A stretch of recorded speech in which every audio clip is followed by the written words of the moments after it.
Okay, first slide, please. Yeah. Okay, so today I am doing the second part in a 4-part series that we as Chapel are doing about love, specifically based on the writings and the thinkings of C.S. Lewis in his book, The Four Loves, in which he looks at how the word love is used in the Bible, how is it broken down. And just in case some of you weren't here last week, we started with Store J, RG. We had to contemplate how to say it, of which it is termed affection. It's a very diverse, a very diluted kind of like a love that you have for everybody, a love that you have for your family. So now we're moving up in that today we're going to be talking about friendship, which in Greek is philia. And so I thought, why not start in the basis and see where exactly in the Bible that this word is used. Next slide. Okay, so when I heard the word friendship, I know from growing up, I heard Bible stories, and one of them that I actually remember, and that I remember hearing the word friend in, is the story of Lazarus and how Jesus raises him from the dead. So I got really excited, and I looked it up, and sure enough, the Greek word that was used for friend in this story is in fact philia. So let's just take a look at where philia is used in the Bible. Now I'm just going to kind of condense it rather than read you the whole entire Bible passage. So to kind of summarize, Jesus and his disciples are preaching and teaching in another town away from where this man Lazarus lives. And while there, they receive word that Lazarus is sick and actually probably going to die. But instead of leaving right away, they finish up their teaching and they're in that town for 2 more days. But then upon which Jesus says to his disciples, "Our friend, philia, Lazarus has fallen asleep, but I'm going there to wake him up." And the disciples are confused because this is actually a very dangerous action for Jesus to take. Because in the city where Lazarus lives, they had been not that long beforehand, and the Jews that lived there had actually tried to stone Jesus and had driven him out of the area. So they're really confused as to when he says, Lazarus has fallen asleep, why are you going back to simply wake him up? He'll get better if he's sleeping, right? And Jesus actually uses the word asleep as an analogy here in saying that Lazarus has actually died, and Jesus knows this. But he goes on to say, I'm going to wake him up for the glory of God. Because Jesus knows that even though Lazarus has passed on, that the act of him raising Lazarus from the dead is all set into place that God may receive the glory. So they go back to the town where Lazarus is, and they come upon all of the family mourning, specifically Lazarus' 2 sisters, whom Jesus has also befriended, as well as the townspeople. And they take him to where Lazarus has been buried. And here we get a very infamous scripture in that it is the shortest sentence in the Bible, and it simply reads, Jesus wept. But the reason that I put it up here is not because it's the shortest, but because of the indication that the fact that Jesus cried, even though he knew that he could raise Lazarus from the dead. He'd already predicted it days beforehand, but he still cried. And I see this as because it shows Jesus' humanness. He was moved to empathy to see others, and he was moved to this empathy because he was Lazarus' friend. So, next slide, please. And this humanness is actually a reoccurring theme that C.S. Lewis brings up throughout this chapter about friendship, and that friendship is the most human of the 4 natural loves because it's rational. It's not biologically needed. It's not like eros that you need like reproduction. It's not like affection where you need a family and a group to take care of you and like ensure your survival. And it's not agape. It's not the love that we need to get from God. And so C.S. Lewis, time and again, brings up kind of the adage of you can't pick your family, but you can pick your friends. As well as we see here in Proverbs, they make a distinction of one who has unreliable friends soon comes to ruin, but there is a friend who sticks closer than a brother.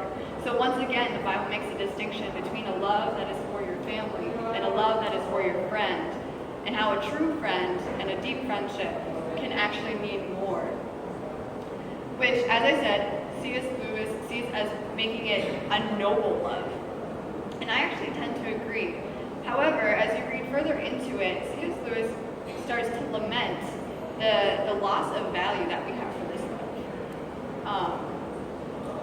Because even in the 1950s, he saw that as a society, and I say our society, probably meaning of a Western construct, that we don't value friendship like we once did. As you can see in his quote, to the ancients, friendship seemed the happiest and most fully human of all loves, the crown of life and the school of virtue. The modern world, in comparison, ignores it. And he gives the example of back in medieval times when you had knights and they were pledged to each other, they were had fidelity to each other, and it meant something to call someone your friend. And today, if we look in our society, friendship has been reduced to a click of a button that can leave us saying that we're friends with thousands of people that we might not have even met. And C.S. Lewis kind of does a little shot saying that it's all romanticism's fault. And I'm not dissing Eros, which if you want to hear about, by the way, that's next week, Kate's speaking, so you should definitely come to that. And I mean, not gonna lie, I love Disney princess movies. I'm a sucker for Hallmark, especially around Christmas time. I like those happy ending movies that are totally predictable where the guy ends up with the girl. But as C.S. Lewis says, our society and culture have focused so much on that we have lost the true meaning of what friendship is. Because, if we go to the next slide, he points out that there's a hierarchy. So at the top is friendship, and that's what he wants us to strive to. And then we move down to companionship, which is a bridge between friendship and affection. So as I reminded you, affection is this very broad kind of love. It's the love that you can have for the lunch lady because you see her every day, for the grouchy old guy that drives the bus, for your siblings simply because you're family, so you're supposed to love them. But then moving on up, you get to companionship, which is where you take like the very general, big, broad connections of affection and start to shrink them down. So maybe you all live in the same hall together. Maybe you all eat dinner at the same time and kind of know each other from a class, and so you sit together. But you're not really friends. You don't share much in common.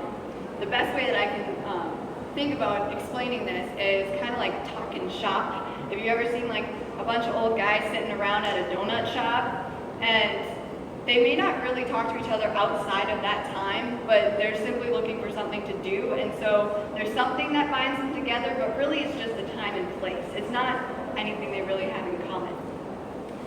And C.S. Lewis talks about how this is sad because, as I said, it's diluted. It's not all that friendship should be, because friendship is supposed to be so much more. And that to create a friendship,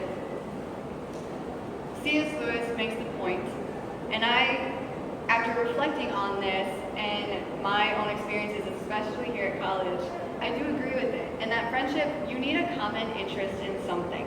And a quote from the book reads, "The person who agrees with us that some question, little regarded by others, is of great importance can be our friend.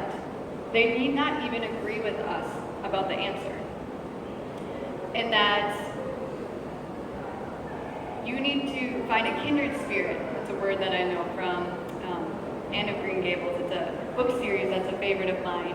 And she uses it to describe someone who, as in C.S. Lewis talks about, finds the same things that you do important. And it doesn't mean that everything has to be the same. And it doesn't even mean that you have to, as he said, have the same views on that subject. But there needs to be something that creates a spark, that creates a bond, that keeps bringing that affection to companionship higher and higher up that hierarchy. And so if you use that logic, you can't be friends with someone for the simple sake of wanting to be friends. I mean, have you ever tried to be friends with someone you have nothing in common with? He has a quote in the book that I think is funny, that he wrote it in 1950, that says, "We all appear dunces when feigning an interest in things we care nothing about." Like, how draining would that be to every time you're talking with someone have to be like, yeah, that's cool. And in the back of your mind, you're going, I have no idea what you're talking about, and I really don't care. I mean, that's us in class most of the time, right? So, this is a hard lesson that I had to learn when I came here 2 years ago because I was so excited. I have 3 older siblings, and they talk about all the time the great friendships that they have. Like, they still keep in contact with these people even though it's been like a decade since they were in college.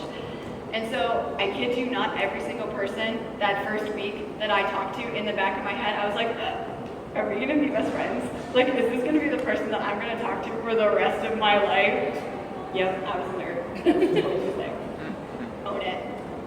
But, as we see from our final point, I was not best friends with every person I met because in a friendship, you should be allowed to be free from the other roles and titles that you have been marked with, that you can be truly who you are. And you don't find that with every single person. You have to find those kindred spirits. And it's a good thing. I did find some of them. I'm not a loner, I swear. 2 years in, and I'm still talking with some of those people that I did meet that first week. And the story to specifically explain that you really don't need to be bound by those titles, including your name. Because later that week, I went to the library pop-in where they had like a jazz band playing and there was free popcorn and like the epitome of like what you expect from college, free food and culture, at least when you're from a small town. And I met some people there, including this one girl, and she loved books just as much as me. She liked to bake, and she knew how and liked to swing dance, which I was like all geeking out about because I would totally love to learn how to swing dance. And so we had these things in common, and it kept growing and growing, and we found other things that we had in common. And we hung out for weeks after that. Until one day, I saw her walking across the street and coming back from Wesley. And I went to yell out to her, and I went, hey! And I froze, my hand in the air and everything. Because I realized I didn't know her name, and therefore I could not call out across the street, because if I said, hey, you, goodness knows 20 people would have turned around, and that would have been embarrassing. So, turns out, her name's Christine, and to this day, she's still here, and still supporting me, and will walk across the quad to give me a hug and just say hi, because we are truly kindred spirits and good friends. So, with all that wonderfulness that C.S. Lewis described love as, this is kind of the way he summarized it in saying, this love, free from instinct, free from all duties but those which love has freely assumed, almost wholly free from jealousy, and free without qualification from the need to be needed, is eminently spiritual.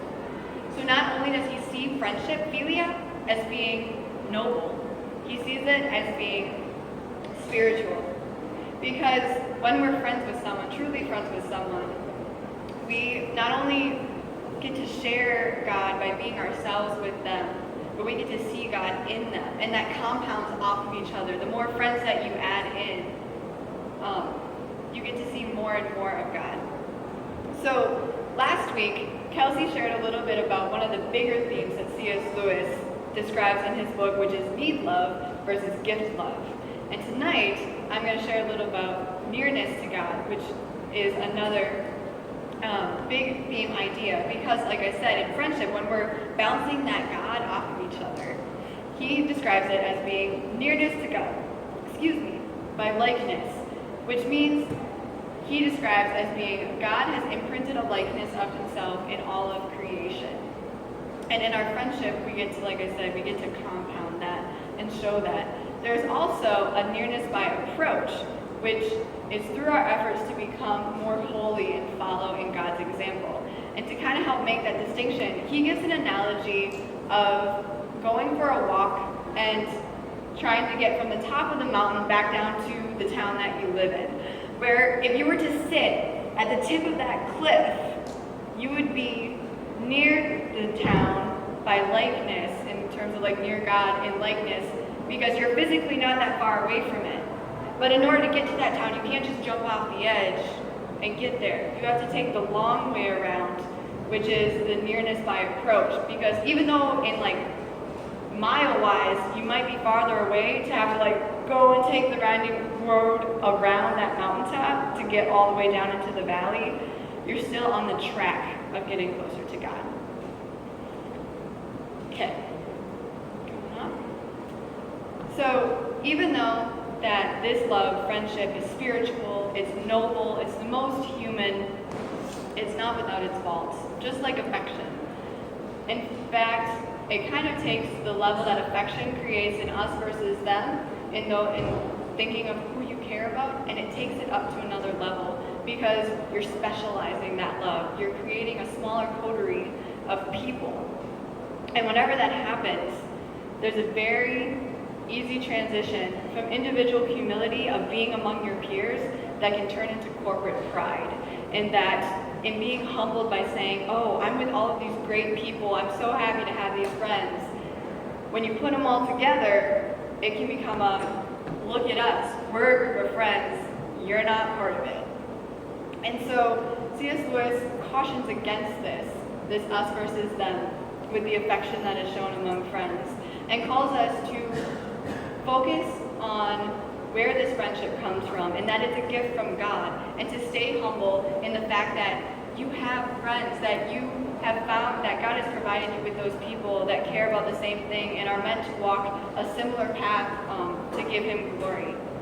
So to focus on that friendship in bringing God glory. And even though it's not a fault, also with friendships, kind of unlike affection. Affection kind of stays for a while and you don't always know where exactly it started. You just realize one day that you care about this person. Friendships often have a time, an instant, where you can kind of pinpoint, you're like, oh, we care about that same thing. Or like, I can tell you, like when Christine, it was, oh, in the library, like I met this cool girl and we continue to hang out and that grew the friendship. But friendships can also go the other way and they can fade. And I think this is really applicable to us here in college. Coming from someone who is now starting their junior year, I've witnessed this, I've experienced this. And it took me a long time also to realize that this is actually okay. It doesn't necessarily mean that the friendships end in this big cataclysmic event, but like affection, where you're not really sure where it started, you can have it where friendship, you're not really sure where it ends. You go back to that talking shop, kind of like a commonality. Maybe when you no longer live in the same hall as a person, or someone switches majors and you don't see them all the time. But like I said, it's okay, because that friendship served a purpose at that time and place exactly where God needed it and wanted it to be. And that it gave you good memories, it gave you smiles, and maybe someone else that you can wave to on the quad that's no longer a stranger, but is back in that companion or affection level. But also saying, even though friendships can fade, don't let them all fade. As you can see, the title of this slide is Make Friendship an Art Form, which is actually a quote from John Wooden. If you guys know him, he was a UCLA basketball coach. He wrote this really good book just about the ethics of his life and little stories. And this was one of them, is that he said to make friendship an art form.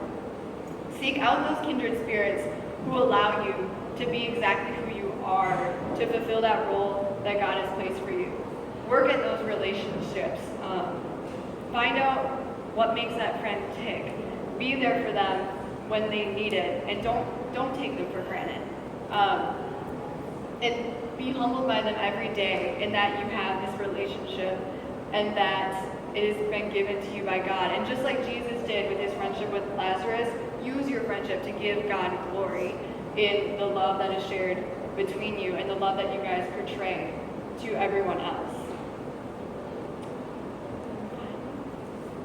And so as it fits into our diagram that we've been using for this series, see and recognize that love, like I said, that you have in your friendship. Accept it, be humbled by it, and then shine it forth and give God the glory that it comes